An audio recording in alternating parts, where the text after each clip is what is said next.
Hello and welcome to the Kale Houser Leadership Secrets podcast. Today it is my special honor to host Mike Goldman, leadership coach, author, and speaker.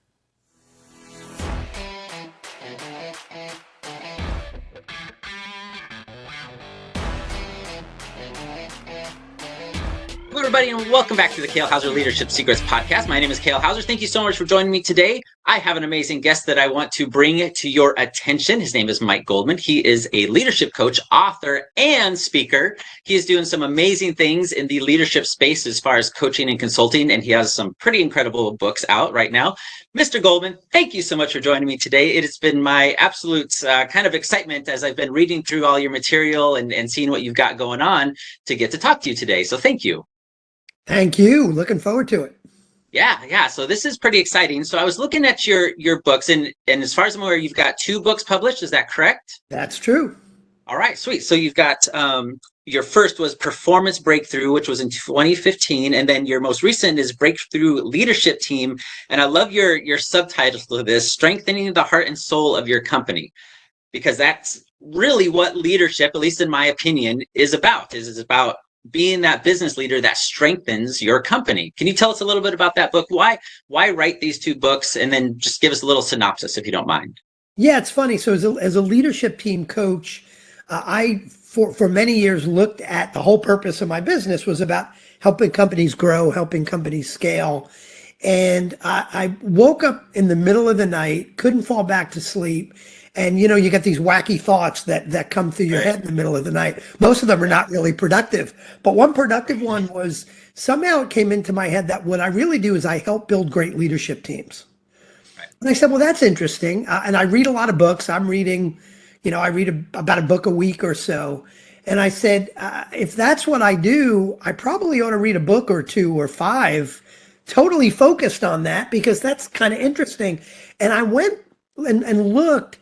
And I went on Amazon and I searched and I found, of course, thousands of leadership books.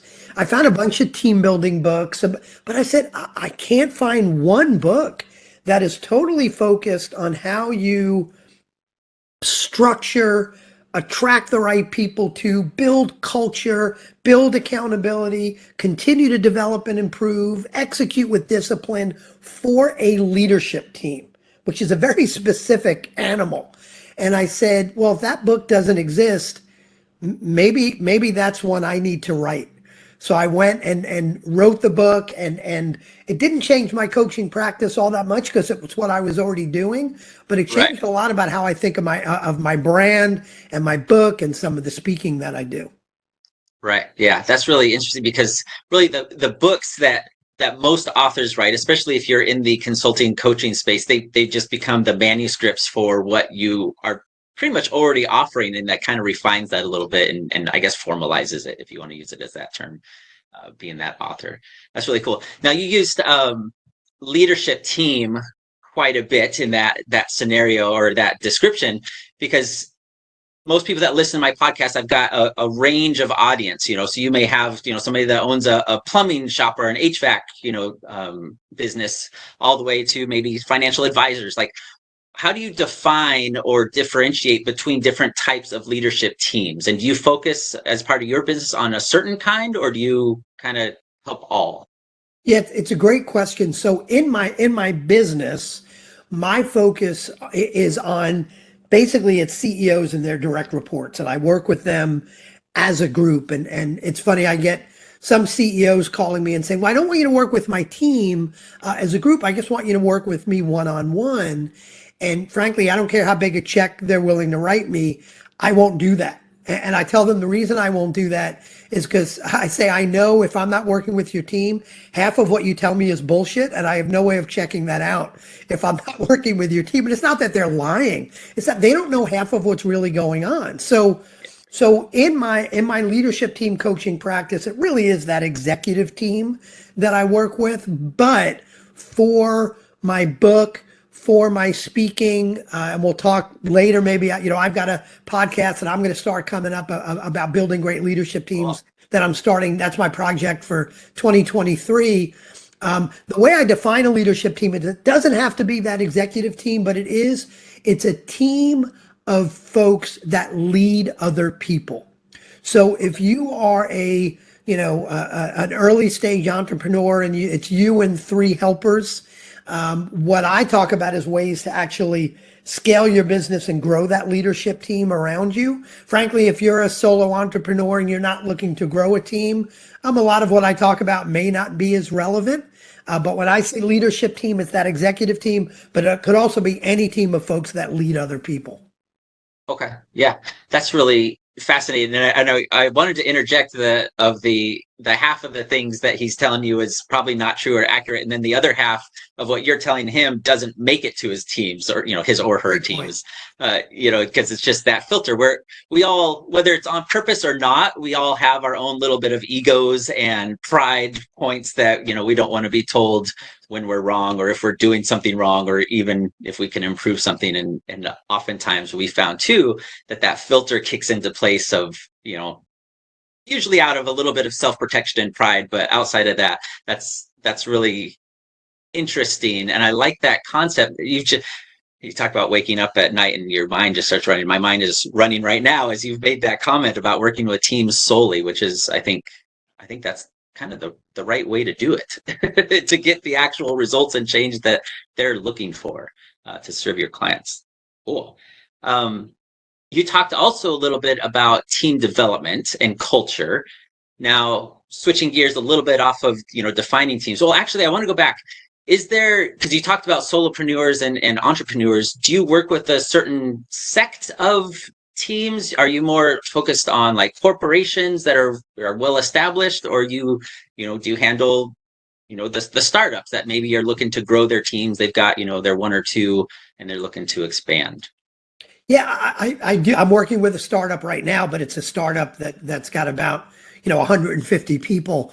Okay, and that's pretty well funded. So That's a good start. what I typically work with from a size of company, type of company, it's cross industry. It is typically small to mid market companies, and from there it's typically revenues of 4 or 5 million at the low end, up to a couple of $100 million plus at the high end. I hate working with Fortune 500s. I spent half my life working with billion-dollar companies. Life is too short. I like working with the small and mid-market guys. But what more than anything attracts me to work with a client, because the good news is that, good and bad news, I don't have time to work with everybody, so I've got to pick my clients, is it's got to be a CEO that is coachable, a CEO that's a lifelong learner, a CEO that really cares about their people. It starts there. Without the right CEO, I'm not going to work with the team. That's typically a non-starter. So it is about type of company, size of company,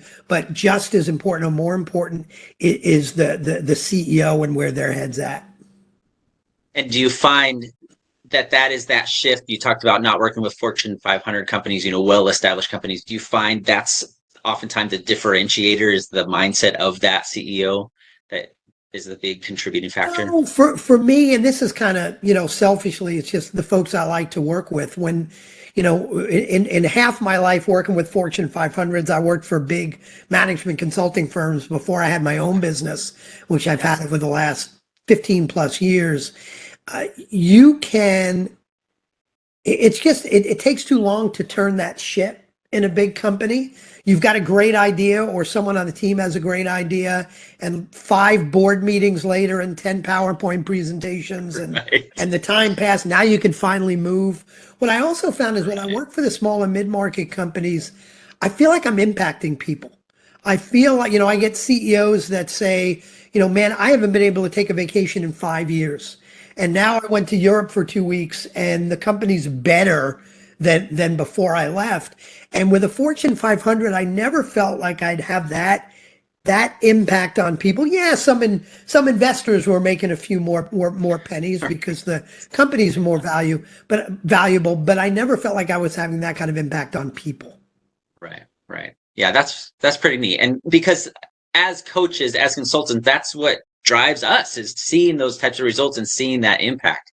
And to see that firsthand is absolutely phenomenal. So that's pretty cool. Is there something that comes to your mind that you want to share, like of an instance maybe that you can talk about where that has been one of those moments, like, man, this is why I'm doing this, because you saw this change or this result? Yeah, there's a great one, and it's a client I've been working with for about 7 years now. Where when I started working with her, smallish company, and I started working with a woman who was a brand new CEO. She had been promoted from COO to CEO, and there were two owners of the company that, frankly, were not necessarily helping very much. They were throwing rocks in and doing certain things, and it was very frustrating to this new green CEO. So I was working with her and her small leadership team, and we built a wonderful foundation that frankly took some time.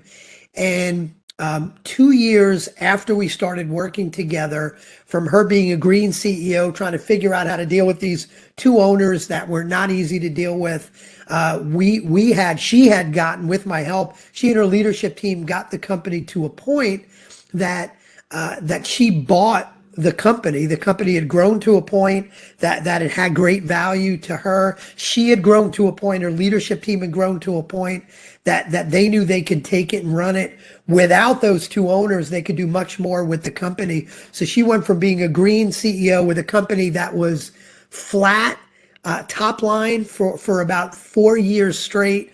They were making about 3%, 3% to the bottom line, to they were growing 25%. Bottom line was 20%, not 3%. And she went and bought the company from the two owners, and it changed her life. It changed the life of a lot of folks within the business. And we've been growing it together ever since. Yeah, that is cool, man. 3% to 2025. Yeah. Oh, who won't sign up for that? Like, that is legit. That's awesome, man. Congratulations. And another point you bring up, because most people on average think a CEO and they're like, yep, top of the pyramid, reports to no one. But a lot of CEOs have, like this scenario, have business owners. They are an employee of somebody else that owns the business, and you still have to deal with that. You're not only leading people, but you still are reporting to other people, and that, whether it be shareholders or actual owners of the company. That's a fascinating dynamic. That's not always the case, but it was the case there. It's the case where you've got a board. I've got one company I'm working with that's a public company, and trust me, they've got folks to answer to. Right. Yeah, exactly. Yeah. Just getting to that level of CEO doesn't mean that you make all the decisions and everything is just your idea or the highway kind of thing. So that's a good point. So as we transition a little bit, I want to talk about, because you talked about culture and you talked about attracting people. Right now, our economy is up in the air. Who knows which direction it's going to go? And we're certainly seeing the impact on the employee level in hiring. What are some things that if a team comes in and talks to you and they're like, man, we cannot get people to apply to our jobs, we cannot get people to come on board and stay past our onboarding process. What are things that companies today, 2022, or coming into the holiday season of the end of 2022, to help attract the right people for their business? Is there some practical tips that you might have? Yeah, I'll tell you what it's not about. It's not about putting a great job posting out there. That's not going to do it. Now, don't have a crappy job posting, but it's not about having great job posting. It's a few things I tell them. Number one, the best way for you to attract great people is to have a great culture, to have a great company. Now, if you don't have that, you're not going to push a button and get there overnight. But you've got to have, the best way to attract A players, superstars to your organization, is to have A players within your organization that attract people. A players like working with other A players. So that takes time. And I do a lot with my clients to make sure they're assessing their talent and they're maximizing what I call talent density, which is kind of your percent A players minus your percent C players. So if you have a high level of talent density, your A players are going to attract other A players. Your A players are going to stay. Your A players are usually 3x to 5x more productive than your mediocre performers. So you don't need as many people. So that's number one. Number two is you've got to build a virtual bench. You always need to be networking. You always need to be asking people, who do you know that's a superstar that I ought to be talking to? And you're not necessarily interviewing them for a job. What you're doing is you're building that network because you may not need what they have right now. If they're a superstar, there's a pretty good chance they may be super happy where they're working right now and real fulfilled by where they're working. But if you have a leadership team of 5 people and you say, hey, every quarter, each of us need to add 2 people to our virtual bench of potential A players that we keep in touch with, you could see how that number gets really big and then, pretty quickly. And then when you do have a need, instead of saying, well, we better post another job to LinkedIn or Indeed or wherever you're posting, first place you want to go is to that virtual bench. Yeah. That is fascinating because you're right. It's just giving yourself options. And those people, they'll come and go, right, as they gain other awesome employment with other companies because you're going after those A players and you're researching that. But it's such an easy thing if you're building that culture and you're creating that environment that attracts people that want to work with your company because you're an A-level company. Yeah, and here's the stumbling block. The stumbling block is creating the right culture, building that virtual bench is not going to help you hire a VP of sales tomorrow. Right. So people are like, I don't have time for that stuff.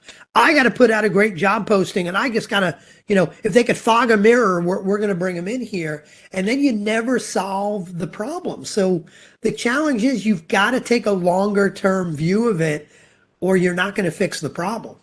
Yeah, exactly. Yeah, I talked with a good buddy of mine who was in a similar situation. He's like, I've been in situations where I've had to hire somebody like I need a body tomorrow, right? Can you pass a drug test and can you show up, get here to the workplace? And he says in every scenario where he's had to hire, under emergency or under duress, he's like, it has never worked out. They have never been a good employee. They have never lasted, the whole 9 yards. And the same as the opposite. He's like, when I've had time and I can see this need coming and I have time to prepare and, do all the things, then that, your chances of success on both ends exponentially. And especially if you're hiring for your leadership team, right? Right. You're not talking, if you make a mistake on an accounts payable clerk, right? Okay. A couple of, invoices didn't get paid, vendor got angry at you, you fix it, you move on.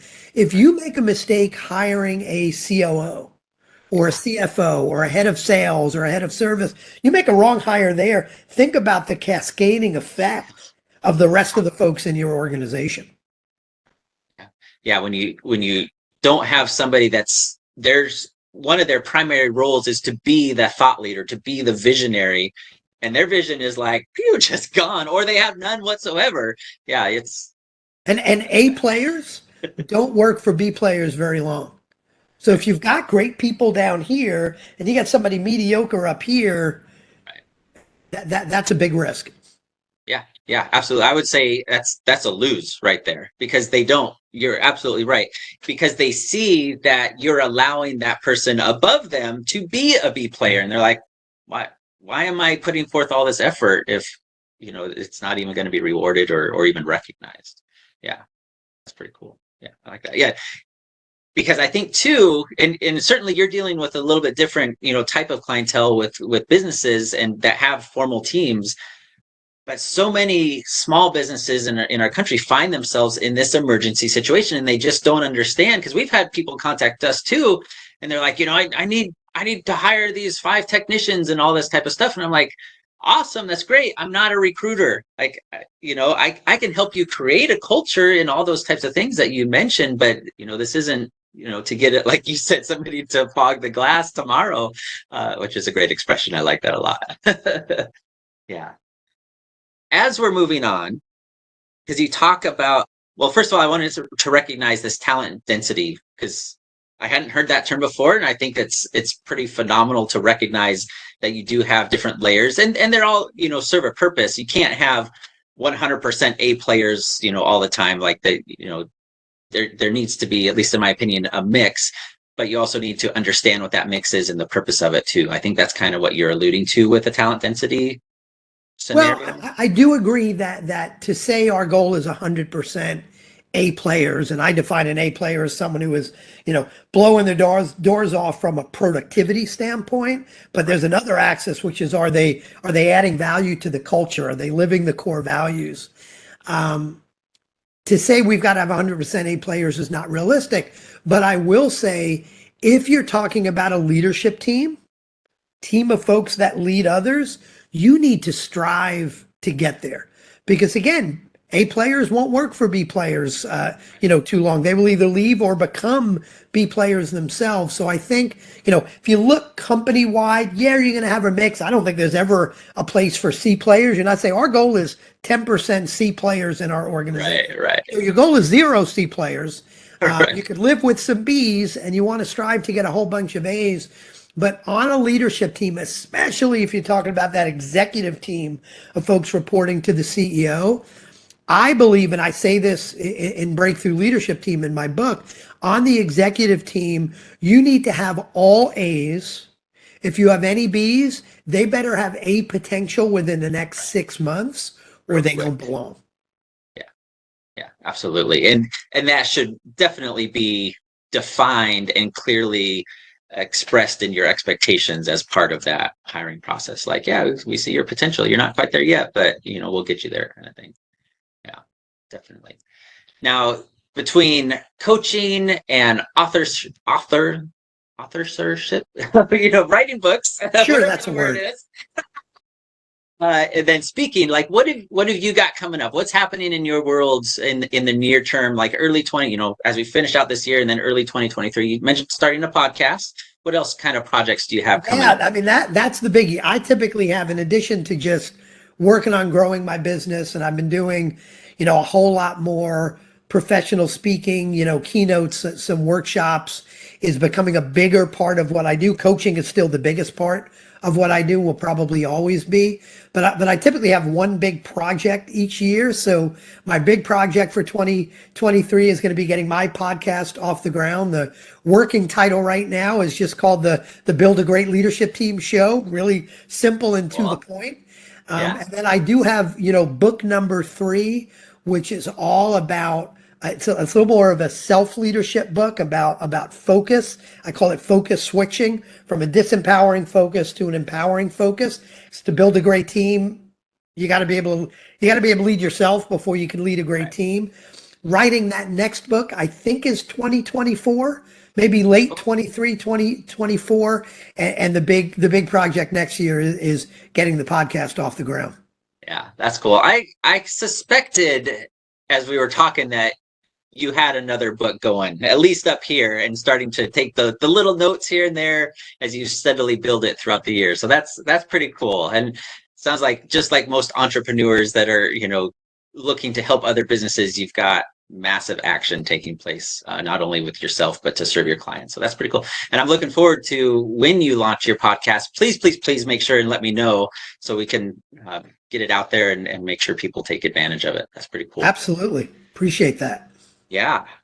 So now I ask all my guests this, because I think it is so interesting to hear the different perspectives. And certainly most of my guests they lean one way versus another. But what is your opinion, whether based on, how you grew up, what you've experienced in your own workforce career, or the people that you interact with and coach? What is your definition difference between a manager and a leader in a business sense? It's a great question. The way I tend to look at it, and I'm stealing this from a client many years ago who said this, and I said, can I steal this from you and not give you credit? He said, fine. Right. So the way I like to think of it is you manage tasks. Okay. You lead people. Right? So I think if you are a leader, manager, whatever you call yourself in an organization, I think you've got to be doing both, right? You've got to be managing tasks, managing processes, but you've got to lead people. And understanding that mix of doing both, I think is critical to becoming someone that can cultivate, a team of not only A players, but folks who feel like they are growing, that they're in kind of a growing, fulfilling environment. Right. So would you say, is it the position that defines the role manager leader, or is it the role that defines the position? To go just a little bit deeper. Sorry, I don't mean to put you on the spot, but I about that, love it. I think it's, I actually think regardless of what position you're in, whether you are, the CEO, of a company, whether you are, a, manager of an accounts payable function or a customer service supervisor. I think regardless of position, you need to think about both things, the leading of people, the managing of tasks. And I would say as you move up within an organization, I think the leading becomes more important. The managing becomes less important. So as a CEO, if you're spending 80% of your time managing tasks, you're in deep trouble. As a CEO, you better spend 80% of your time leading people. But as an accounts payable supervisor, if you're spending 80% of your time managing the tasks and 20% leading people, that's probably not such a bad thing. Right. Yeah. No, I like that. That's really good. And that changes, right? As you mentioned earlier from going from COO to CEO, that further, even though they're top level executives, C-suite executives, that further changes the roles and the percentage that you need to switch that Absolutely. lever, either way. Yeah, that's cool. Now, I know people have been listening to this and they're like, man, this guy has got it together, Mr. Goldman. I need to get into your world. How do people get a hold of you? How do they follow you? What's the best way for them to reach out to you if they want to learn more about what you do? Few things. If you want to just find out more about me and my coaching practice and my books, it's mike-goldman.com.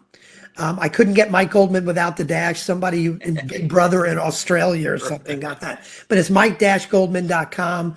I do have we talked about A, B, and C players and talent density. I do actually have a free video course that if you go to mike-goldman.com/limitless, you'll find that course.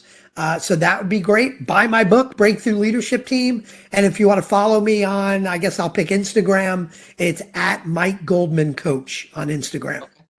Perfect. And I will be sure to link to the books and to your free course and your website, as well as your Instagram and social media.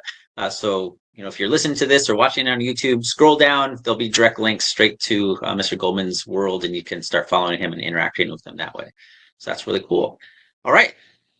Thank you so much for this. This has been pretty incredible. Any final last things you want to leave the audience with? Yes, first, thank you very much. And I guess I'll leave the audience with this idea, planting the seed for my 2024 book is that, if you want to be a great leader, you want to build a great company, it's got to start with you leading yourself. I'm working with a leader right now that, believes all the problems of the world are the problems of all the folks on his leadership team. And it's a challenge to get him to look in the mirror and realize it starts with him. So know that it starts with you, and it starts with you having your head on straight every day with the right empowering focus. Yeah, that's great. And if nothing else you take from this interview, other than that last statement, you'll be well on your way to becoming that impactful leader in your organization. So thank you for that. Mr. Goldman, thank you so much for your time. And it has been my absolute pleasure to get to kind of listen and see how your brain works and hear some of your stories. It's been really cool. So I very much appreciate you. Thank you, Kale. I appreciate your show. Appreciate you as well. It's been fun. Yeah, thank you. All right. Well, this has been the Kale Houser Leadership Secrets podcast. We've been hosting Mr. Mike Goldman, who is a leadership coach, speaker, and author. Make sure, do yourself a favor, hit up his social media, get into his world, start learning about what all he does and the things that he has to offer, especially if you are in that leadership team building mode of your business. He can absolutely help you. No matter where you're at in the world, have a fantastic afternoon. Bye.